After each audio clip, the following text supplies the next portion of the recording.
Look at them, guys. They have come out absolutely beautiful. So I'll just give you a little look. Very, very hot. But I'm just going to put these on the down low down here.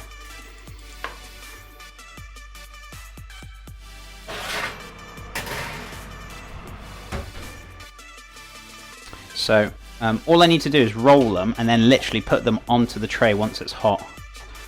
How am I going to do it though is another question, because I need for it to sit onto something without burning anything. I mean, I can turn this off now. This is good. This curry is good to go now, so we can knock that off at least. I'll tell you what I will use. I'll just let it sit on top of that pan there, because that chutney is good to go. So we'll find a way. Yeah, but Albert, how do you get gluten-free pizza? Using gluten-free flour, my friends. So you can still use it. Obviously, probably won't be as like light or as quite as nice as the gluten, but you can do it, and you still can do using gluten-free flour, my friend. Jabate, mate, how's it going? How are things with you? When you make the dough or find a shop has it, yeah, exactly. I mean, you can buy, or maybe you can probably buy pre-made like doughs, pizza doughs, probably, or you can, you know, make it yourself. I would recommend making it yourself more than anything. Usually with the gluten-free flour, it usually absorbs a lot more water, so just bear that in mind as well. You know, whichever. I suppose you can, you know, elaborate on that if you really want to. It's entirely up to you. So I'm going to turn this oven up now to about 220, which is in Fahrenheit. I don't know. It's over 400 Fahrenheit, I'm guessing. So, yeah. Even for pancakes, you could use also buckwheat, which is actually really good for you. And buckwheat is gluten-free as well. It's really good for pancakes. So you can get it done idle movement. So using buckwheat with eggs and milk and blending it together, and you can make yourself some pancakes. So I can't knead dough because of my hand pain issues. Can I just make this in my bread maker, or just take the dough out of the proving, or do some bread? Yeah, I suppose if you've got like a what's it called? A mixer. You can pop it in the mixer and put it around and let it beat around for a little bit. So yeah, you can do it that way. Making gluten-free dough is like being a... Just to let you know, it is PG stream, my toasting, but not a problem. Buckwheat pancakes are so good. They are. They're very, very tasty. Very, very delicious. So, and they're gluten-free. So, what we're going to do... we're going to wait for that to heat up, and then we're going to quickly roll it out. We're not going to roll it out now. If we roll it out now, it's going to stick to the unit. So we're just going to wait a couple of seconds, a couple of minutes, just to get it heated up. The other samosas are almost ready as well, so my bad. That's okay, dude. Honestly, if you didn't know, it's not a problem. I know some people come in here and they don't know. You know, not all streams are mature. The only reason I do it is because, just in case there's youngsters who want to watch. So it's just for their kind of, you know, sake, so to speak. Half of the time I do swear, but I suppose it's a good kind of getting out of habit of doing it. But it's not a problem, my friend. So, rightio. So, what are you asking? Why for idle movement? What would you like to know? Why for? Let me know, and I can answer your question. But I don't know what you're asking. Why for? Kids watch this channel too. They certainly do. Youngsters do. We've had a few youngsters in here, and you know, I do want to kind of keep it that PG. So you know, they'll benefit from it, and they're, you know, especially as a, like, kind of, if you're people look up to you as a role model, you know, you want to kind of use good language, and you know, maybe that's just me. I'm just professional like that. I have sworn like once or twice, but not really too much. So, right, so those samosas are done. Beautiful. So we're going to get them moved over.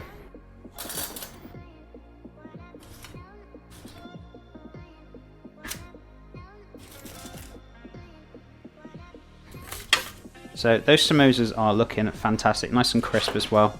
So get that in the oven. I'll leave that tray, that dash there.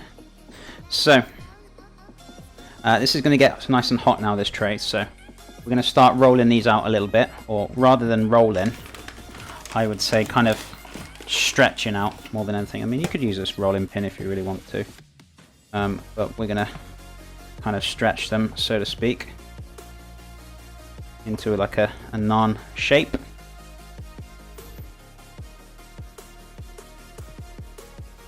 I'll probably do it that way around, probably it's a bit more thicker.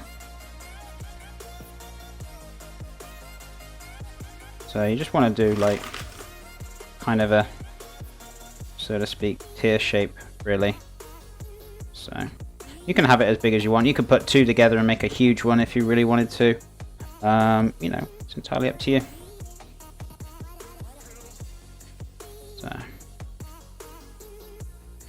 I mean, you could probably put, right, you could make maybe a keema naan and roll two flat out, put a little sheet of meat that you've probably like sliced up or whatnot, and you can put it in the middle. So there is ways to do it,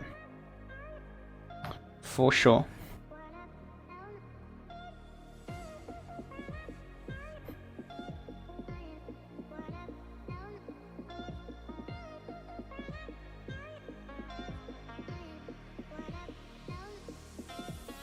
Cool beans. So it's the one done. Just waiting for it to kind of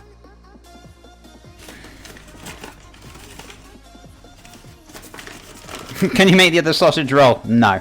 I know you love sausage rolls, but no, I'm making I need 4 naans for the family, so otherwise, if it was just going to go to waste and whatever, then yeah, but no, I can't. So you and your sausage rolls, you're obsessed. I swear to God, Don.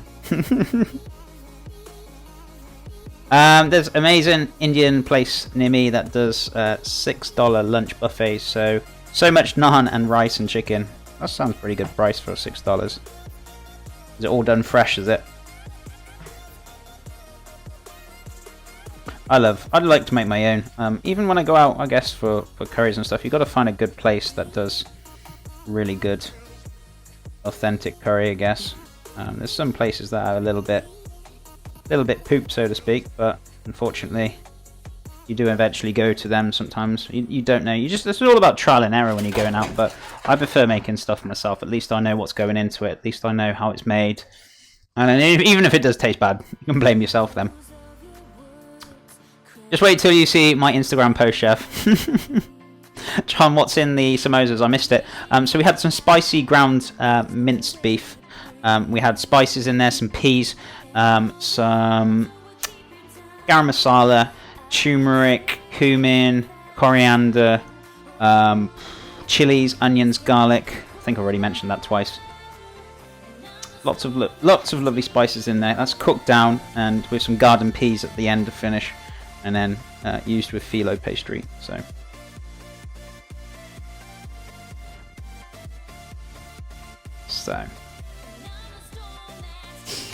we've got these on the go now. So this is all coming up to the heat. So this should be, I'm hoping it's going to be nice and hot now.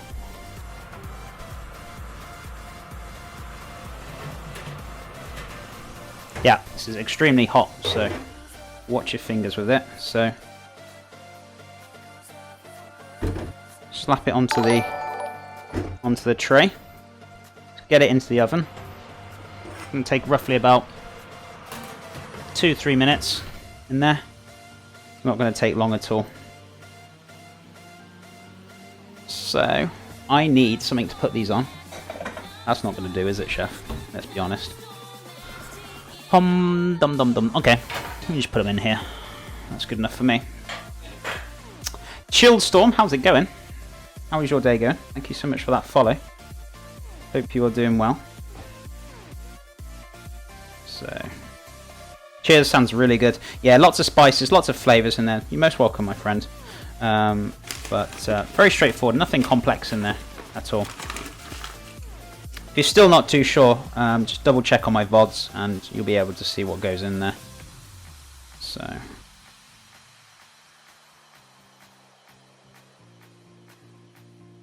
what I'm going to do is stretch this one out.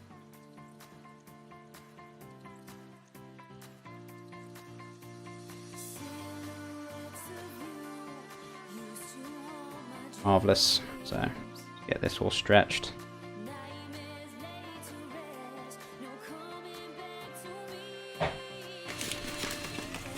So it's only going to take a couple of minutes. Time I roll these, I guess, will be pretty much ready to come out. So not going to take too long, depending on the thickness, because I did roll them quite nice and thick, because it might come out a little bit thicker than I anticipate. So, oh, they're looking good. They're looking good.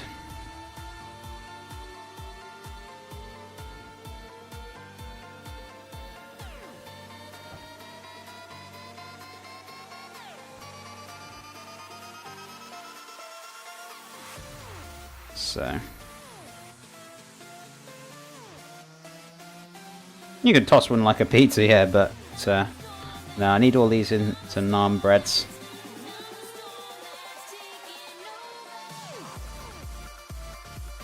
So let's have a look. There we go. So let's have a look. Let's get one more done.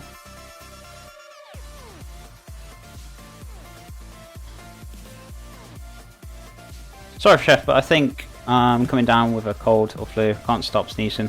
Throat hurts. I'm tired, so I'm going to take a nap. No problem, Dark Athena. Not a problem at all. Hope you feel better.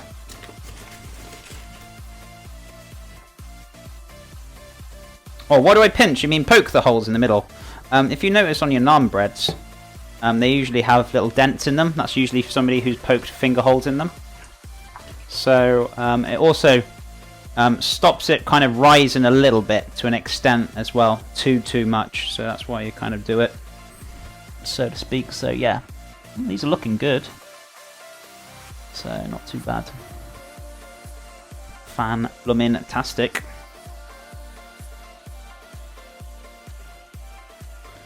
So it's just to help it stop rising ever so much. So you know, they cook to an extent. To put up a little bit more.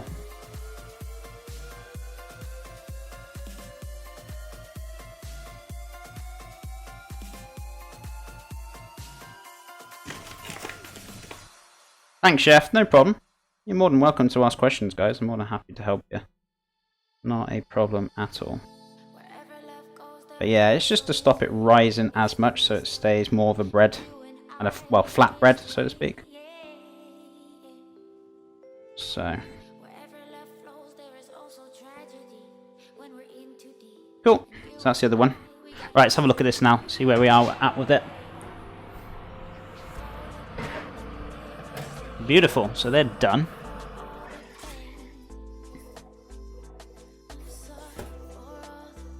I'll give this a bit longer actually. It's not too far off. My oven's not quite as hot as the ones usually, but that's fine. They're a little bit thicker than anticipated, so maybe I should have rolled them a little bit thinner or stretched them a bit thinner. We can do that now. So it's all about trial and error as well, guys. If you haven't done it before, or it's like a new kind of recipe you're using or whatever, then, you know, just whack 2 in and see what happens, and you can just kind of make a judgment and change it again. That's what's the great thing about chefing. What's the difference between naan and pita? Well, pita bread is usually kind of, it's more oval, and you can cut, and it's risen, and it's usually hollow in the inside, and you cut through it. They use different doughs, I believe, off the top of my head. I could be wrong with it, but slightly different, but they're done in a different way. Whereas pitas are filled, and naan bread is usually naan breads to go with like curries and things, and pita breads are usually filled with tasty things like meats and salads and stuff. So that's the difference between the two. So